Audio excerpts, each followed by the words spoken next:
దేవుడు యోబుని పరీక్షించాడు. ఎలా పరీక్షించాడు? దేవుడు ఏర్పరచుకున్న ఎన్నుకున్న సేవకులలో యోబు ఒకడు. చూడండి, ముఖ్యంగా విషయం ఏమిటంటే దేవుని బిడ్డలారా, దేవుడు ఏర్పరచుకున్న ఎన్నుకున్న సేవకులలో యోబు ప్రధానమైన వాడు. యోబుది ఈజు దేశం. ఆ యూజు దేశంలో ఇతని కన్నా గొప్పవాడు ఎవడు లేడు. ఇతనుకున్న సొత్తు ఎవరికి లేదు. అంత ధనవంతుడు యోబు. మరి యోబుకు దేవుడు ఎందుకు పరీక్ష పెట్టాడు? ఆ పరీక్ష గురించి మనము కాస్త తెలుసుకుంటాం. చూడండి, తన మార్గమంతటిలో భూమి మీద దేవునికి భయపడు ఏకైక వ్యక్తిగా అతని గురించి దేవుడు సాతానుకు తెలియపరిచాడు. చూడండి, బాగా గమనించండి. దేవుడు ఏర్పరచుకున్న ఎన్నుకున్న సేవకులలో యోబు ఒకడు. తన మార్గమంతటిలో భూమి మీద దేవునికి భయపడే ఏకైక వ్యక్తి ఎవరంటే యోబు. ఇతని గురించి దేవుడు సాతానుకు తెలియపరిచాడు. ఎందుకు సాతాను తెలియపరిచాడంటే ఆయనకి జీవిత విధానాన్ని గురించి తెలుసుకోవడానికి, ఆయన భక్తి విధానాన్ని గురించి తెలుసుకోవడానికి, దేవుని మీద ఉన్న నమ్మకాన్ని తెలుసుకోవడానికి, ఆయన స్వతంత్రాల మీద ఆశ కలిగి ఉన్నాడని తెలుసుకోవడానికి, ఇదిగో ఆయన ఆస్తి మీద ఆయనకి ఎంత వ్యామోహం ఉండదని తెలుసుకోవడానికి, తన బిడ్డల ఎడలో తెలుసుకోవడానికి, ఇవన్నీ కూడా యోబులో ఉన్నటువంటి కొన్ని రహస్యాలను దేవుడు దేవునికి తెలుసు. అయినా కూడా ఈయన దేవుణ్ణి నిలబడా, వెనకంజ వేస్తాడా, సాతానుకు లోబడతాడా, లేదా నాకు లోబడతాడా అనే ఒక పరీక్ష యోబుకి బలమైన పరీక్షగా దేవుడు ఒక సాతానుని ఆయన దగ్గరికి పంపించాడు. చూడండి, యోబు గ్రంథం 1వ అధ్యాయము 8వ వచనాన్ని మనము చదువుకుంటాం. అందుకు యెహోవా, నీవు నా సేవకుడవైన యోబు సంగతి ఆలోచించుతావా? చూడండి, అందుకు యెహోవా, నీవు నా సేవకుడవైన యోబు సంగతి ఆలోచించుతావా అంటే ఏమి? సాతానుతో దేవుడు మాట్లాడుతూ ఉన్నాడు. నా సేవకుడైన యోబు, నా భక్తుడైన యోబును నువ్వు ఎప్పుడైనా గమనించుతావా అని అడుగుతున్నాడు. అతడు యథార్థవంతుడును న్యాయవంతుడునై దేవుని యందు భయభక్తులు కలిగి చెడుతనమును విసర్జించిన వాడు భూమి మీద అతని వంటి వాడెవడనూ లేడు అంటున్నాడు. చూడండి, అతని వంటి వాడెవడ లేడంట భూమి మీద. ఎలాంటి యా వ్యక్తి అయినా యోబు లాంటి వ్యక్తి భూమి మీద ఎవరు కూడా లేడు. అతను చూసినావా అని సాతానుతో మాట్లాడి సాతానుని యోబు దగ్గరికి పంపించినట్లుగా మనం బైబిల్ వాక్యంలో చూస్తున్నాం. సరే, పోయి ఏం చేసినాడు? పోయిన తర్వాత మరి యోబుని పరీక్షించాలి కదా, పరీక్షిస్తూ ఉన్నాడు. ఎవరి దగ్గరికి వెళ్ళాడు? యోబు దగ్గరికి వెళ్ళాడు. యోబు ఏం చేసినాడు? నువ్వు ఎక్కడి నుంచి వచ్చినావంటే నేను భూమి మీద అటు ఇటు తిరుగుతూ వచ్చినాను అని చెప్పినాడు. ప్రత్యేకమైన కారణం ఏమిటంటే యోబును పరీక్షించడానికి సాతానును ఉపయోగించాడు. యోబుని పరీక్షించడానికి సాతానును ఉపయోగించుకున్నాడు దేవుడు. ఏ మనుషులను ఉపయోగించకూడదా? మరి ఏమి సాతానుని ఎందుకు ఉపయోగించాలి? ముఖ్యమైన కారణం, దేవునికి విరోధేవుడు సాతాను. కాబట్టి సాతానుని ఏం చేసినాడంటే దేవుడు ఉపయోగించుకున్నాడు. ఎందుకంటే దేవునికి విరోధమైన వ్యక్తి ఎవడంటే సాతాను. కాబట్టి ఈ సాతానును ఉపయోగించుకుంటే మరి ఆయన జీవితం అంతా ఏమో అంటే తేలిపోతుందని ఉద్దేశంతోనే యోబుని దేవుడు ఉపయోగించుకున్నాడు. అయినా కూడా సాతానును విరోధిని ఉపయోగించుకున్నా కూడా యోబు ఏమాత్రము కానీ వెనకంజ వేయలేదు. అతని దేవుని మాటకు లోబడి దేవుడు ఏదైతే చెప్పినాడే ఆ విషయంలోనే ఆయన పరిపూర్ణ జీవితాన్ని అనుభవించినట్లుగా మనం చూడగలుగుతున్నాం. సరే, మీరు యోబు గ్రంథమును తీసి చదువుకున్నట్లయితే యోబు యొక్క విషయాన్ని దేవుడు మరి యోబు గ్రంథములో వివరంగా మనకి తెలియపరుచుంటున్నాడు. చూడండి, సాతానును పంపించినప్పుడు దేవుడు చూడండి, సాతాను పంపించినప్పుడు యోబు ఏమైనా భయపడ్డా? భయపడలేదు. ఒక మాట అన్నాడు, ఆయన శరీరం మీద మాత్రం నువ్వు పని చేయొచ్చు, కానీ ఆయన ప్రాణమును మాత్రం నువ్వు ముట్టకూడదు అని దేవుడు వాక్కిచ్చినాడు.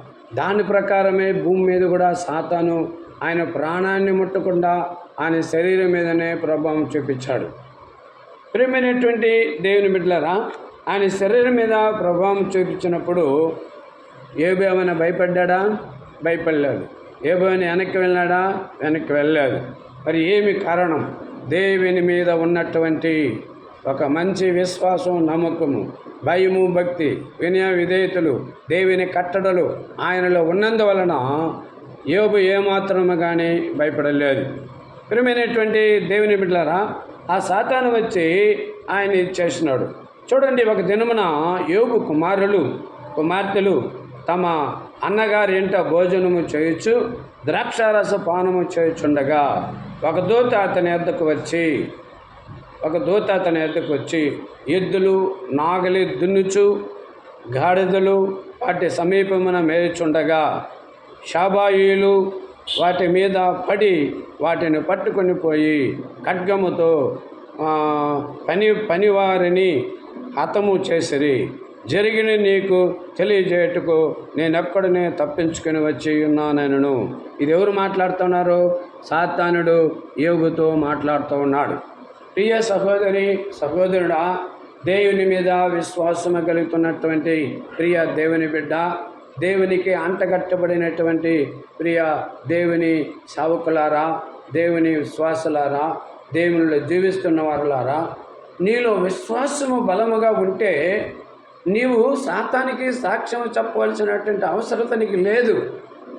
నువ్వు దేవునికి దూరముగా ఉన్నట్లయితే నువ్వు సాతానికి భయపడగలవు. దేవునికి దగ్గరగా ఉంటే సాతానుకు భయపడడానికి అవకాశం లేదు. తర్వాత ఏం చేస్తున్నారంటే చూడండి, ఎద్దులు నాగలి దున్నుచు గాడిదలు వాటి సమీపమున మేయుచుండగా షబాయిలు అనేవారు వచ్చి ఏం చేసినట్టుండే, షబాయిలు వాటి మీద పడి వాటిని పట్టుకొని పోయి ఖడ్గముతో పనివారిని హతము చేసిరి. పనివారి చేత హతము చేయించినారంట. చేసినాడా? మరి ఇదేం చెప్తా? నేను ఒక్కడిని నీ దగ్గరికి వచ్చి అటు ఇటు తిరుగుతూ తప్పించుకొని నేను ఒక్కడిని నీ దగ్గరికి వచ్చి అని చెప్పేసి యోబుకు మరి సాతానుడు చెప్తూ ఉన్నాడు. ప్రియమైన దేవుని బిడ్డలారా, నీలో విశ్వాసం ఉండాలి. దేవుడు యోబుని పరీక్షించినట్లు నిన్ను పరీక్షిస్తున్నాడు. నువ్వు ఒక బికారిగా ఉన్నావనుకో, ఒక దుర్మార్గుడిగా ఉన్నావనుకో, ఒక పాపిగా ఉన్నావనుకో, ఒక దొంగగా ఉన్నావనుకో, ఒక దుర్మార్గుడిగా ఉన్నావనుకో, దేవుడు ఒకానొక సమయమున నిన్ను పరీక్షించడానికి దేవుడు నీ దగ్గరికి వస్తాడు. అప్పుడు నిన్ను పరీక్షించడానికి నీ దగ్గర వచ్చినప్పుడు ఆయన నిన్ను పట్టుకుంటాడు, నిన్ను సేవకుడిగా ఆయన పిలుచుకుంటాడు, నిన్ను అభిషేకిస్తాడు. అర్థమైంది? అదేవిధంగా చూడండి, ఇశ్రాయేలు మొదటి రాజు అయినటువంటి సౌలు రాజును కూడా దేవుడు పరీక్షించినాడు. పరీక్షించి సమూయేలుకి చెప్పినాడు, ఇదిగో ఇశ్రాయేలుకి ఒక రాజు ఉన్నాడు, నేను అతని దగ్గరికి అతన్ని నీ దగ్గరికి పంపిస్తాను, అతను అభిషేకించు అంటాడు. సమూయేలు అతన్ని అభిషేకిస్తాడు. ఇక అతని మీద ఎప్పుడైతే అతన్ని అభిషేకించాడో అతని మీద కొత్త మనస్సు ఆయనకు వస్తుంది. దట్ మీన్స్ అభిషేకం అతని మీదకి వచ్చినప్పుడు ఆయన అభిషేకించి ఇశ్రాయేలుకి మొట్టమొదటి రాజుగా ఉపయోగిస్తారు ఆయన్ని, సౌలు రాజును. చూడండి, ఆయన ఇంకా పరీక్షిస్తాడు. ఇతడు ఇశ్రాయేల్ ప్రజలకు నాయకుడిగా ఉంటాడా లేకుండా వెళ్ళిపోతాడా అనే దాన్ని కూడా ఆయన గమనించినాడు. ఆయన అన్య దేవతలకు ఆయన లోబడినట్లుగా, జ్యోతిని చెప్పేవారి దగ్గరికి ఆయన వెళ్ళినట్లుగా, దావీదును చంపడానికి దురాత్మాన్లో వచ్చినట్లుగా మనం బైబిల్ గ్రంథంలో చూస్తున్నాం. ఇవన్నీ ఏమి? సౌలుకి పరీక్ష, యోబుకి ఏమిటి? ఇది పరీక్ష. కాబట్టి ప్రియమైనటువంటి దేవుని బిడ్డలారా, ఇక్కడ ఒక మాట, గొప్ప మాట దేవుడు చెప్తూ ఉన్నాడు. నా సేవకుడైన యోబు యథార్థవంతుడును న్యాయవంతుడును దేవుని యందు భయభక్తులు కలిగి చెడుతనము విసర్జించిన వాడు, ఆ మనిషిని వంటి వాడు ఎవడని లేడు. అతని సంగతి నీకెప్పుడైనా ఆలోచించుతావా అని అడుగుగా అపవాది యోబు ఊరకయే దేవుని యందు భయభక్తులు గలవాడైనా.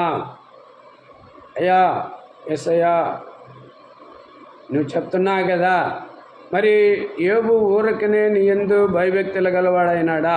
క్వశ్చన్ వేస్తూ ఉన్నాడు సైతాన్. దానికి సమాధానము ఏం చెప్తారో చూస్తాం, చూడండి.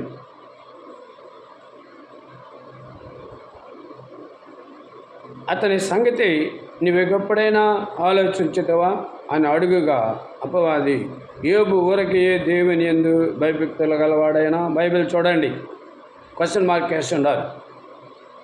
అందుకు నీవు అతనికి, అతని ఇంటి వారికి, అతనికి కలిగిన సమస్తమునకును చుట్టూ కంచె వేసేదివి కదా. మళ్ళీ క్వశ్చన్ మార్క్, 2 ప్రశ్నలు వేసినారు. ఆయన చుట్టూ నువ్వు కంచె వేసినావు, ఆయన ఆస్తి చుట్టూ కంచె వేసినావు అని 2 ప్రశ్నలు వేస్తున్నాడు దేవునికి. నీవు అతని చేతి పనిని దీవించుట చేత అతనిని ఆస్తి దేశములు బహుగా విస్తరించినది అంటున్నాడు. ఆయన చేతి పని నువ్వు ఆశీర్వదించినావు. ఎందుకు ఆశీర్వదించినాడు చేతి పనిని? దేవునికి లోబడటి చేత, దేవుని మాట వినుడి చేత, దేవుని మార్గంలో నడుచుట చేత, దేవునికి ప్రియముగా జీవించుట చేత ఆయన చేతి పనిని దేవుడు బహుగా బహుగా విస్తరింపబడింది కదా. నీ మాట వినాలో విస్తరింపబడ్డాడు, నీ మాట వినకపోతే ఆయన విస్తరింపబడ్డాడు కదా. మరి విస్తరింపబడ్డాడు, నువ్వు ఆయన ఆస్తినంతా కూడా ఏం చేసినావయ్యా? విస్తరింపచేసినావు. మరి ఎవరు ఊరికి దీవించబడరు కదా. మరి ఇప్పుడు దీవించబడ్డాడంటే కారణం ఏమిటంటే దేవుని కృప చేత దీవించబడ్డాడు, గొప్పవాడైనాడు. ఆ దేశం అంతటిలో ఉన్నతమైన స్థితిలో ఉన్నటువంటి ఆ యొక్క యోబుని గురించి నువ్వు ఆలోచించినావా అని ప్రశ్న వేస్తున్నాడు సాతాను దేవుడు. మరి ఏం జరిగిందో చూడు. ఆయనను నీవు ఇప్పుడు నీ చెయ్యి చాపి అతనికి కలిగిన సమస్తమును మొత్తిన ఎడల అతడు నీ ముఖము ఎదుటిని దూషించి నిన్ను విడిచిపోవును అని యెహోవాతో అనగా, యెహోవా ఇదిగో అతనికి కలిగిన సమస్తమును నీ వశము ఉన్నది, అతనికి ఏమాత్రము హానియు చేయకూడదని అపవాదికి సెలవేయగా వాడు యెహోవా సన్నిధి నుండి బయలు వెళ్ళెను. చెప్పేసినాడు. ఆయన ప్రాణాన్ని మాత్రం నువ్వు తాకూడదు, ఆయన శరీరం మీదనే నీకు అధికారం, నువ్వు ఏం చేసుకుంటావు వచ్చేసుకోపో నీ చేతనైతే అన్నాడు. ఆడి నుంచి వెళ్ళిపోయినాడు. వెళ్ళిపోయి ఇప్పుడు యోబు మీద ఆయన ప్రతాపం అంతా చూపిస్తున్నాడు. వాడు యెహోవా సన్నిధి నుండి బయలు వెళ్ళను. చూడండి, ఒక దినము కుమార్తెలు తమ అన్నగారింట భోజనం చేస్తున్నారు. భోజనము చేయుచుండగా, ద్రాక్షారసము పానము చేయుచుండగా ఒక దూత అతని ఎద్దుకు వచ్చి, ఎద్దు నాగిలి దున్నుచు గాడిదలు వాటి సమీపం మేర్చుండగా షాబాయిలు వచ్చి వాటి మీద పడి వాటిని నాశనం చేశారు. ఇతడు ఇంకా మాట్లాడుచుండగా మరొకడు వచ్చి దేవుని అగ్ని ఆకాశము నుండి పడి గొర్రెలను పనివారని రగులబెట్టి కాల్చివేసను. దాన్ని నీకు తెలియజేట్టుకు నేను ఎక్కడనే వచ్చి తిని అని సైతాను దేవుని దగ్గర చెప్తూ ఉంది. ఇవన్నీ పరీక్షలు. కాబట్టి మనము కూడా ఏదైనా ఒక పనిని మనం సంపూర్తిగా చేయాలంటే దేవుడు మనకు కూడా ఒక పరీక్ష పెడతాడు. ఆ పరీక్షలో నువ్వు నెగ్గినట్లయితే నువ్వు విస్తారమైన వాటి మీద ఆశీర్వదించబడతావు. నువ్వు ఆ పరీక్షలో నువ్వు నెగ్గకపోతే నువ్వు ఆశీర్వదించబడవు. ఒకరికి మోసం చేయకూడదు, ఆ మోసాన్ని నువ్వు చేయకూడదు.